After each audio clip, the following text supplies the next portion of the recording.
বিসমিল্লাহির রহমানির রহিম। আসসালামু আলাইকুম। সবাই কেমন আছেন? আশা করি সবাই খুব ভালো আছেন। আর নয় ইংরেজি ভীতি, গ্রাফিক ভয়েস চ্যানেলের সাথে থাকুন। এআই মেন্টরের সাথে শিখুন ইংরেজি। এত সুন্দর করে কন্টেন্ট বানিয়েছি, দেখতে থাকুন, শিখতে থাকুন। যা আপনার ধারণার বাইরে, এত সুন্দর ইংরেজির উপরে প্লেলিস্ট তৈরি করেছি, যা আপনার এবং আপনার পরিবারের সকলের ইংরেজি দক্ষতা প্রচুর পরিমাণে বাড়িয়ে তুলবে। তো কথা না বাড়িয়ে ভিডিওতে যাই আমরা।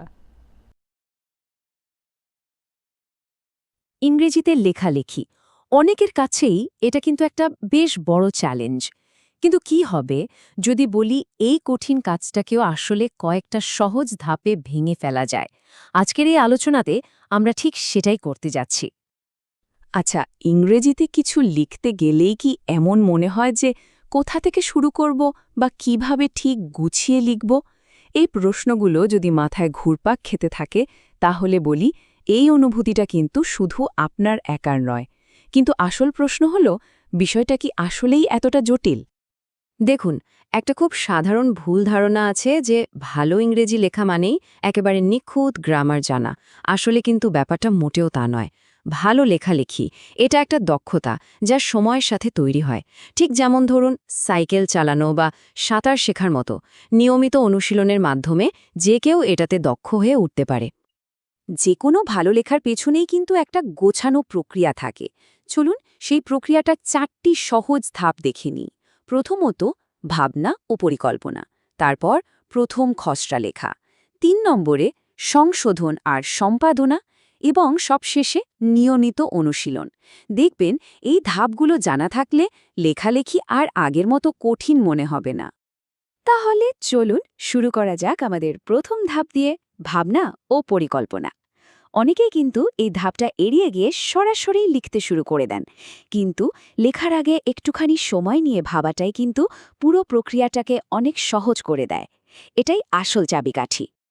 লেখা শুরু করার আগে নিজেকে জাস্ট 3টা প্রশ্ন করতে হবে। প্রথমটা হলো, লেখার বিষয়বস্তুটা কি? দ্বিতীয়ত, আমি ঠিক কোন মূল বার্তাটা দিতে চাইছি? আর সবশেষে, এই লেখাটা কারা পড়বে?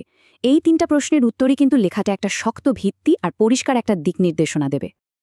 একটা সাধারণ আউটলাইন বা কাঠামো লেখাকে দারুণভাবে গুছিয়ে ফেলতে পারে। যেমন ধরুন, আমার প্রিয় শখ নিয়ে লিখতে গেলে ভাবনাগুলোকে 3টা ভাগে সাজিয়ে নেওয়া যায়: ভূমিকা, মূল অংশ আর উপসংহার।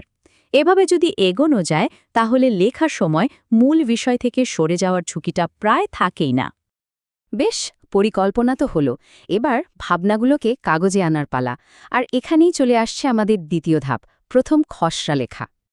প্রথম খসড়া লেখার একটাই নিয়ম, আর সেটা হলো কোনো নিয়ম নেই। এর আসল উদ্দেশ্যই হলো একদম স্বাধীনভাবে লিখে যাওয়া। নিখুঁত গ্রামার বা বানান ভুল হচ্ছে কিনা এসব নিয়ে একদমই ভাবার দরকার নেই। মাথায় যা যা আসছে শুধু লিখে যেতে হবে। লক্ষ্য একটাই, ভাবনাগুলোকে একটা আকার দেওয়া। লেখাকে পরিষ্কার আর ঝরঝরে রাখার একটা খুব কার্যকরী কৌশল হল এক প্যারাগ্রাফে একটাই মূল ধারণা রাখা। মানে প্রতিটা প্যারাগ্রাফকে যদি একটা নির্দিষ্ট বিষয়ের উপর ফোকাস করে লেখা হয়, তাহলে পাঠকের জন্য লেখাটা বোঝা অনেক সহজ হয়ে যায়। আর পুরো লেখার মধ্যে একটা সুন্দর ধারাবাহিকতাও তৈরি হয়। এবার আসি তৃতীয় ধাপে। এখানেই কিন্তু একটা সাধারণ খসড়া একটা সুন্দর আর স্পষ্ট লেখায় পরিণত হয়। বলা যেতে পারে এই ধাপটাই একটা ভালো লেখা আর একটা অসাধারণ লেখার মধ্যে পার্থক্য গড়ে দেয়। সংশোধন বা রিভিশন একটা লেখাকে কতটা বদলে দিতে পারে তার একটা ছোট উদাহরণ দেখা যাক। একটা সাধারণ বাক্য হতে পারে, বাগান করা আমার শখ, আমি এটা পছন্দ করি। দেখুন, এই বাক্যটাকেই সামান্য বদলে আরও কত প্রাণবন্ত করে তোলা যায়। বাগান করা আমার প্রিয় শখ, কারণ এটি আমাকে শান্তি দেয়। এটাই হলো সম্পাদনার জাদু। লেখাটা সংশোধন করার সময় নিজেকে কয়েকটা প্রশ্ন করতে হবে। যেমন, আমার মূল বার্তাটা কি যথেষ্ট পরিষ্কার? ধারণাগুলো কি যৌক্তিকভাবে সাজানো আছে? এমন কোনো অপ্রয়োজনীয় বাক্য কি আছে যা বাদ দিয়ে দিলে লেখাটা আরও ভালো হবে? এই প্রশ্নগুলোই লেখাকে উন্নত করতে সাহায্য করবে। আর একদম সবশেষে আসে প্রুফরিডিং।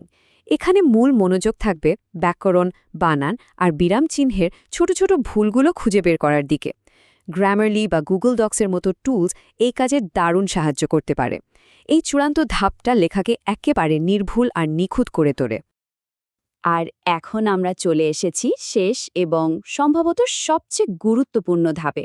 যে কোনো দক্ষতা অর্জনের আসল রহস্যটা কি জানেন?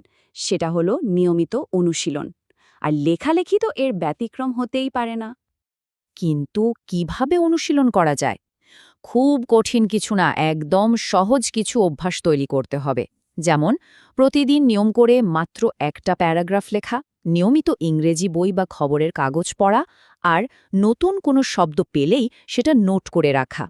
এই ছোট ছোট পদক্ষেপগুলোই কিন্তু ধীরে ধীরে লেখার দক্ষতাকে অসাধারণ একটা পর্যায়ে নিয়ে যাবে। এই কথাটা মনে রাখা খুব জরুরি। ভালো লেখা আসে ভালো পড়া আর প্রতিদিনের অনুশীলন থেকে। কারণটা খুব সহজ। যত বেশি পড়া হবে তত নতুন ধারণা জন্মাবে, শব্দভাণ্ডার বাড়বে, আর যা লেখাকে স্বাভাবিকভাবেই অনেক বেশি সমৃদ্ধ করে তুলবে। একটা কথা সবসময় মনে রাখতে হবে, যত বেশি লেখা হবে লেখার মানও কিন্তু ততই উন্নত হবে। প্রতিটি নতুন লেখাই নিজেকে আরও একটু ভালো করার সুযোগ। তাহলে এই যাত্রাটা আজ থেকে শুরু হয়ে যাক, কি বলেন? তাহলে এখন ভাবার পালা, প্রথম লেখাটা কোন বিষয় নিয়ে হতে পারে। নিজের কোনো প্রিয় শখ, কোনো ছোটবেলার গল্প, বা হয়তো দৈনন্দিন জীবনের কোনো সাধারণ অভিজ্ঞতা। শুরুটা হোক আজই।